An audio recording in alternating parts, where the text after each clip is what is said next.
জামাত ইসলাম, NCP, তারপরে আরো দলগুলো অসন্তুষ্ট যে আমি কইলাম ওনাকে বললাম ওনার তো ক্ষমতাই আছে, কারণ ইলেকশন হইলে তারা তো হারবে শিওর। বিএনপি জিতবে, কিন্তু বিএনপি দেশ চালাতে পারবে কিনা এটা সন্দেহ আছে, কারণ দেশের অর্থনীতি সব বিকল।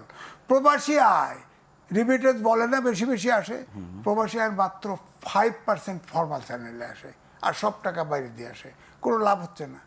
অর্থাৎ অর্থনীতি ইনভেস্টমেন্ট নাই, ডাইরেক্ট ইনভেস্টমেন্টের কথা বাদ দেন, ব্যবসা নাই, কি আছে নাকি বলেন, প্রশাসন চলে না, পুলিশ চলে না, তো দেশটা তো তছনছ আপাতত বস্তু, সব সেক্টর এখন অচল হয়ে গেছে। গ্রামীণ ব্যাংক আর স্টার্লিং, হ্যাঁ, গ্রামীণ ব্যাংক আপনি দেখেন, গ্রামীণ ব্যাংক হেটাও তলের ভিতরে, তারপরে স্টার্লিং অ্যান্ড টাইলসে হেটার ভিতরে আবার এটার অংশীদার হলো গ্রামীণ ব্যাংক আর গ্রামীণ ফোন।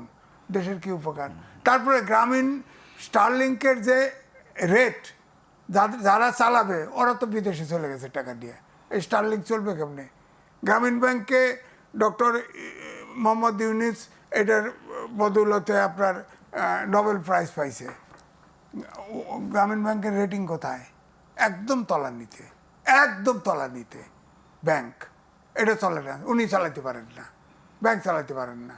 হ্যাঁ, এবং ওনার যে জোবরা গ্রামে ব্যাংক উনি শুরু করছিল, 24 জন আত্মহত্যা করছে লোন মাল্টিপ্লাই হওয়ার কারণে, দিতে পারে নাই। গ্রামীণ ব্যাংকের লোন নিচে একটা সিঙ্গেল উদাহরণ দিতে পারবেন যে এই লোকটা সচ্ছল হয়েছে? কিন্তু নোবেল কমিটি তো তাকে পুরস্কার দিয়েছে, সারা বিশ্ব তাকে তো সেই নোবেল স্বীকৃতি কমিটি দিয়েছে, এটা বা এরপরও আরো অনেক পদক পেয়েছেন তিনি। নোবেল কমিটি, শেখ হাসিনা বহুত পদক পাইছিল, বহুত ডক্টরেট ডিগ্রি মাথায় করে, আপনি আমার কলিগ ছিলেন, মাথায় ঝুরিত করে নিতে পারবেন না, যেখানে গেছে এনে পিএইচডি পাইছে। পিএইচডি ওরকম হয়েছে নাকি? আপনার নোবেল প্রাইজ পাইছে উনি বিল ক্লিন্টনের ওয়াইফের ক্লাসমেট ছিল।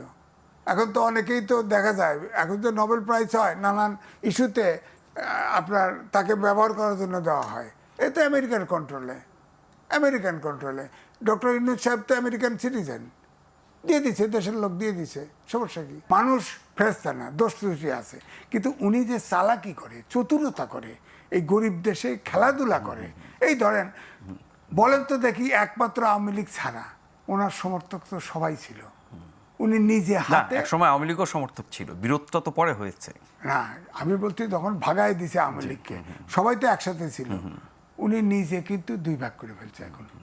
আপনি খেয়াল করে দেখেন, আওয়ামী লীগকে বিএনপিকে বিরোধী দল বানাইছে তিনি। জাপান যা বললো না, একটি দল ডিসেম্বরে নির্বাচন চায়, পরে মিটিং ডাকছে না, 28টা দল গেছে, তার 25টাই গেছে ডিসেম্বরে নির্বাচন চাই।